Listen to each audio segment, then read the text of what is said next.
Where's Rutte? Rutte's here. Okay. And then when Okay, good.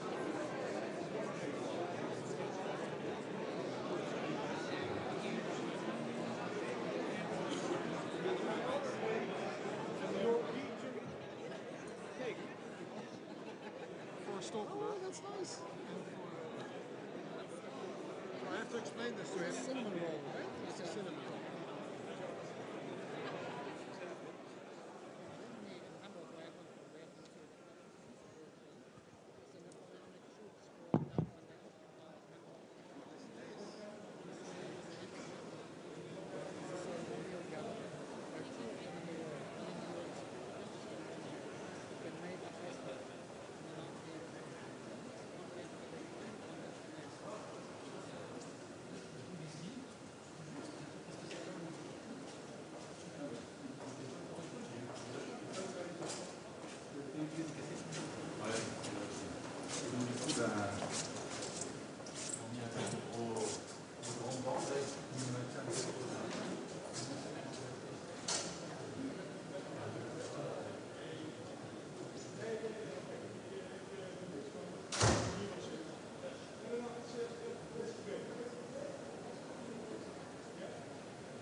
was going to disappear because the cookie shouldn't be on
Good morning and welcome to this meeting.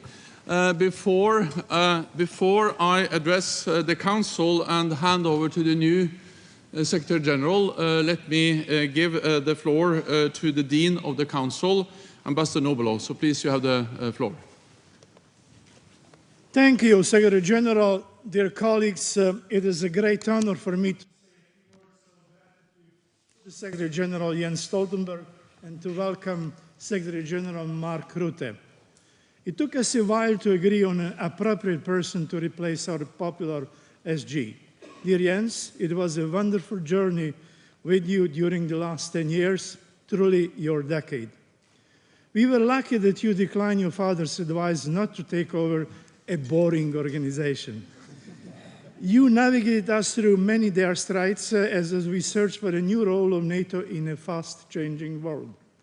Under your leadership, we proved that NATO is not obsolete or brain-dead, but capable to reform, to strengthen transatlantic bond, and to meet world's commitments. You were the greatest transformer of our alliance in many other areas as well. Above all, you united us behind Ukraine. It was not a boring decade, for sure. Somehow, at the time when you took over NATO, an exhibition of portraits of Russian rulers took place in Moscow. Those who expanded Russia by war had a green spot on their frames. That explains mentality. But if we were ever to exhibit portraits of NATO leaders, you would have many green spots on your frame for the admission of new members.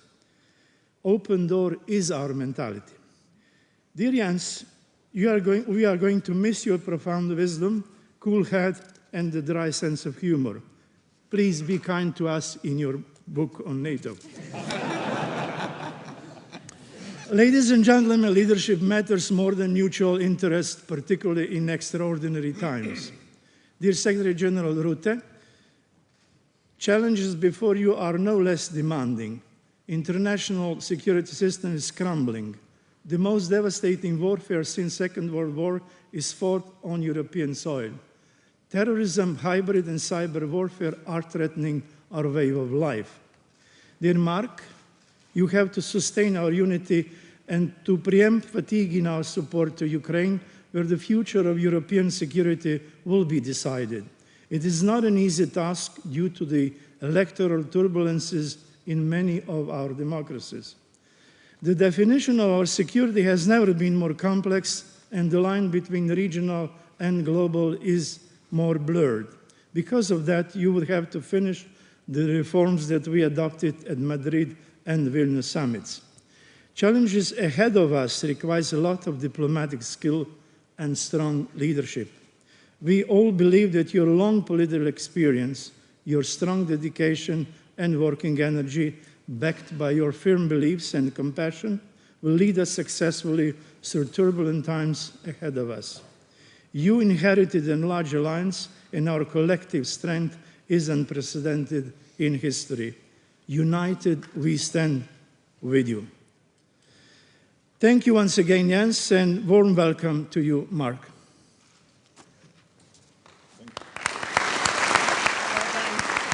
Thank you.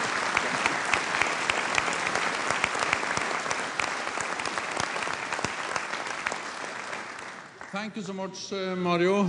Dear friends and colleagues, dear Mark.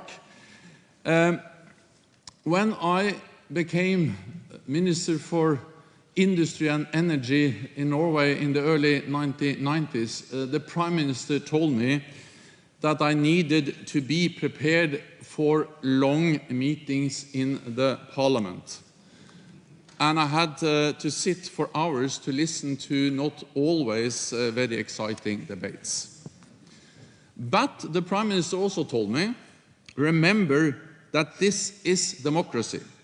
This is how we take care of our great nation and how we make decisions together. In the same way, I have sat here in the North Atlantic Council for 10 years, for more than 1,000 council meetings, and listened to discussions that I think we all can agree were not always very exciting. But all of them are part of how we take care of our great alliance and how we make decisions together. History was made in this room. Over the last decade, we have achieved great things. We have undergone the biggest transformation of NATO in a generation. We have strengthened our defenses from having 0 to 8 NATO battle groups with tens of thousands of combat-ready NATO soldiers on our eastern flank.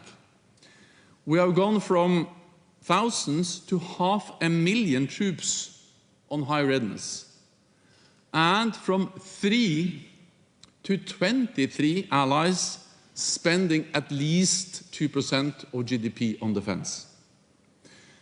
And we have strengthened NATO as an institution, doubling our common budget to ensure we can effectively deliver. Our family of allies and partners has grown. Montenegro, North Macedonia, Finland and Sweden joined our alliance. And Ukraine is closer to NATO than ever before. In 2014, we only provided marginal support to Ukraine. Now our support is massive, and NATO is coordinating it through our new command in Germany. We have also broadened our partnerships in the south, deepened relations with countries in the Indo-Pacific, and NATO-EU cooperation has reached unprecedented levels. Europe and North America, together in a strong NATO, is the only way forward. Unity remains our greatest strength. It has been an honor for me to be at the helm of NATO and to work with all your nations and with everyone at this table and in this building. I thank you all, civilian and military leaders, members of the international staff, the international military staff, and representatives of national delegations. And of course, I thank my dear Ingrid, who's there. And now I'm coming.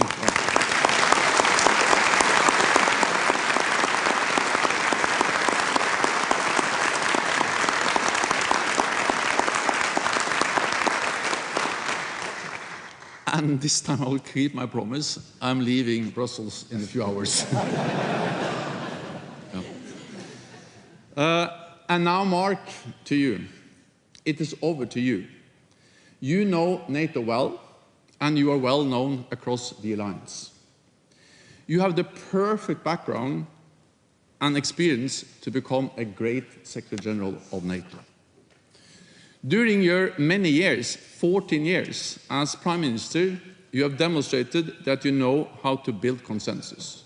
You have led 4 different coalition governments, so you know how to make compromises. That is something which will be highly valued here at NATO.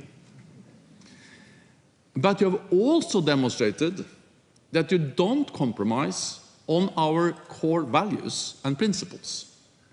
We see that with your personal commitment to our transatlantic bond and your unwavering support for Ukraine. Now is the time to leave and for you to begin your term as Secretary General of NATO. To mark that moment, I will hand you this gavel donated to NATO in 1963 by Iceland. It is used for special meetings in NATO. The last time it was used was when we had the last ministerial meeting in the old NATO building over the road, and then we use it again today. Whether you decide to use this every day is up to you. It's a Viking gavel. Dear Mark, please receive this special gavel, and let me invite you to take the seat of the chair of the North Atlantic Council.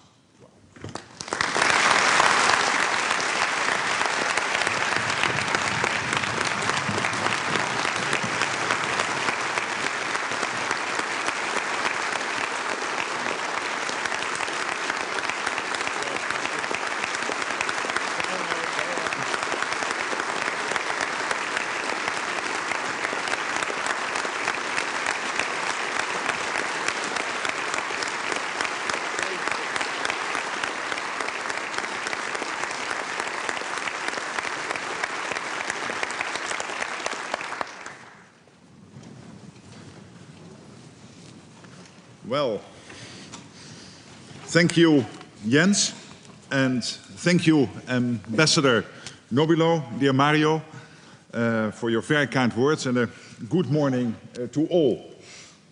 Merci, Jens, et bonjour à toutes et à tous. It is a great honor to be here and to take up the position of NATO Secretary General. And first of all, I want to thank all of your nations for trusting me with the responsibility of guiding the alliance in the coming years. It is a big job, and I have big shoes to fill. Jens, you have been an exemplary Secretary General. Today, NATO is bigger, NATO is stronger, and is more united than ever, and that is in large part because of your leadership. On the one hand, you have set the bar high for your successor. But on the other, I inherit a robust alliance. Jens, my dear friend, thank you. Dear colleagues, I have every intention of keeping up the good work you have initiated in recent years. And I'm determined to prepare NATO for the challenges of the future. As Secretary General, I will work on 3 priorities. The first is to keep NATO strong and ensure our defenses remain effective and credible against all threats. For this, we need more forces with better capabilities and faster innovation. This requires more investment, because to do more, we must spend more. There is no cost-free alternative if we are to rise to the challenges ahead and keep our 1 billion people safe. My second priority is to step up our support for Ukraine and bring it ever closer to NATO. Because there can be no lasting security in Europe without a strong, independent Ukraine. I know from personal experience, with the downing of flight MH17 in 2014, how conflict in Ukraine is not contained to the front lines. So we must do our part. We must deliver on the package agreed at the Washington summit. The command, the financial pledge, and Ukraine's irreversible path to membership. And we must sustain this support into the future, because Ukraine's rightful place is in NATO. The third priority is to strengthen our partnerships with our unique and essential partner, the European Union, and with countries around the world that share our interests and values. Jens, you did a great job building stronger connections with partners, especially in the Indo-Pacific. In a global and interconnected world, our security has to be a team effort. And I look forward to working closely with all allies. all of you around this table, in this building and all across NATO. If any job could make me leave my home city of Den Haag, it is this one. Ambassador Petridis, dear Ariadne, I want to thank you and your country for welcoming me here in Brussels. It is a city I have gotten to know well over the years, thanks to the endless amount of EU Council meetings I have attended. And it is now my home away from home. I'm eager to roll up my sleeves, get to know every one of you, and get to work together. So I want to thank you very much. And I believe now the right wording is that I have to say, this meeting now stands adjourned.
Don't lose it again. No.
Ja, we weten.